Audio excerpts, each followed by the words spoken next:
Bonjour, allez, aujourd'hui on va faire la correction, la séance numéro 2 sur les instruments de musique. On avait vu en début de semaine qu'on pouvait ranger les instruments en 3 familles. La famille des cordes, ce sont les instruments qui ont des cordes. Les vents, dans lesquels on va avoir l'air qui va produire le son. Et les percussions. Donc ça, c'était nos 3 familles. Je vous avais demandé hier de ranger à l'intérieur de ces familles les instruments en fonction de la façon dont on les utilise pour produire le son. D'accord? Donc on va voir qu'il y a quand même des petites différences dans chaque famille. Alors on va s'occuper d'abord de la famille des cordes. Alors dans la famille des cordes, on avait ces 6 instruments. Est-ce que vous avez une idée des différentes catégories qu'on peut faire, c'est-à-dire des différentes façons dont on va produire le son dans cette famille?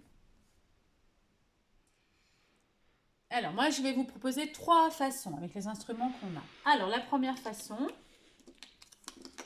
on va commencer avec ces 2 instruments ici. D'accord?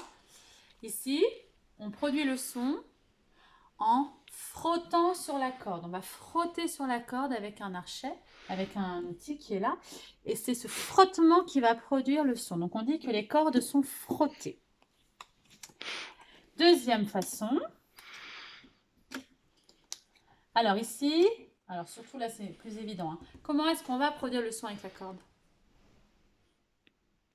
Voilà, là on va utiliser les doigts. On va gratter, on va pincer avec les doigts les cordes. D'accord? Donc là on frotte les cordes. Là on va plutôt les gratter, les pincer.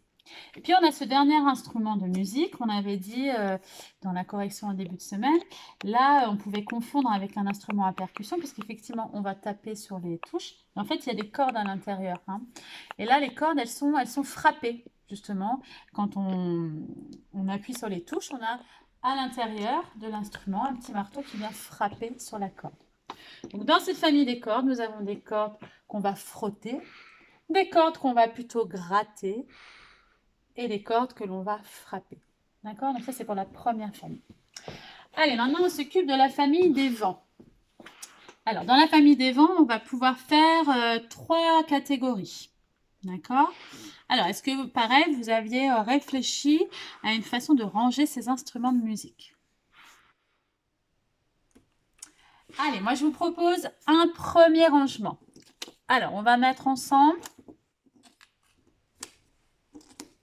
ces 3 instruments. En général, vous connaissez surtout celui-là. D'accord?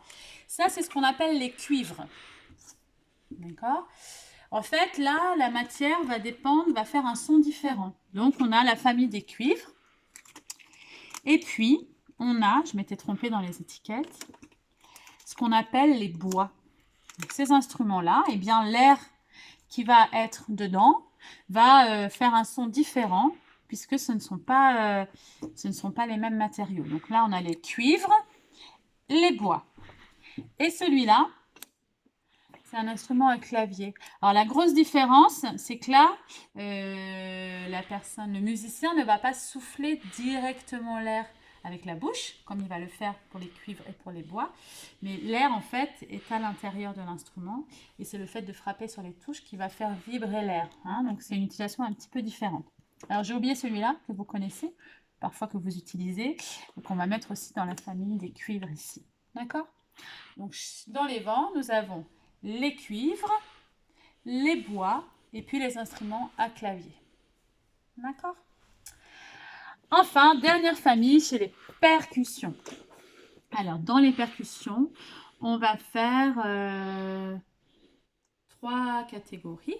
D'accord? Alors, est-ce que vous aviez une idée? C'est aussi la façon dont on va utiliser les instruments pour faire la musique.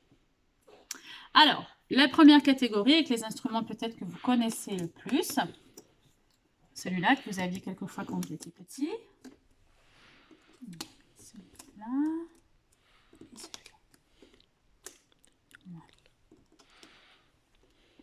Hop, on va avoir ces 5 instruments. Alors, comment est-ce que je vais produire le son avec ces instruments? Oui, je vais frapper. Je vais les frapper avec la main, ici, ou avec des baguettes sur les autres en général. Donc, c'est l'action de frapper sur l'instrument, d'accord, qui fait qu'on a un son. D'accord? Alors, la deuxième famille que moi j'ai choisi de faire,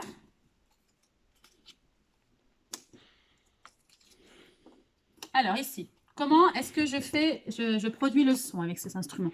Celui-là, c'est pareil, c'est des instruments qu'on connaît un petit peu plus. Et bien ceux-là, on va les entrechoquer. Ça veut dire qu'on va les taper l'un sur l'autre. D'accord? Voilà, on va taper. C'est l'action de taper les deux instruments ensemble. Voilà, de les taper l'un sur l'autre qui va faire le bruit. D'accord. Donc on frappe aussi d'une certaine façon, comme ici. Mais voilà, les deux instruments, enfin, l'un sur l'autre.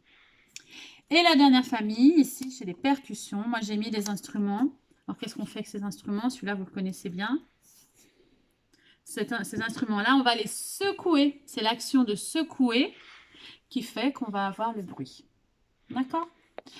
Allez, je fais un petit résumé. Chez les percussions, je peux secouer les instruments, je peux les entrechoquer ou je peux les frapper pour faire de la musique. Chez les vents, pardon, décidément, je vais avoir la famille des cuivres, des bois et puis notre instrument ici à clavier un petit peu spécial. Et chez les cordes, pour faire le son, je peux frotter ma corde, la gratter ou la frapper. Voilà, donc là, on a un petit peu un panel d'instruments. La semaine prochaine, on va réduire un petit peu pour apprendre à reconnaître et à nommer certains de ces instruments les plus courants. Et puis, on fera un petit travail avec un fichier audio pour essayer de reconnaître le son de quelques-uns de ces instruments. Donc, on se retrouve la semaine prochaine.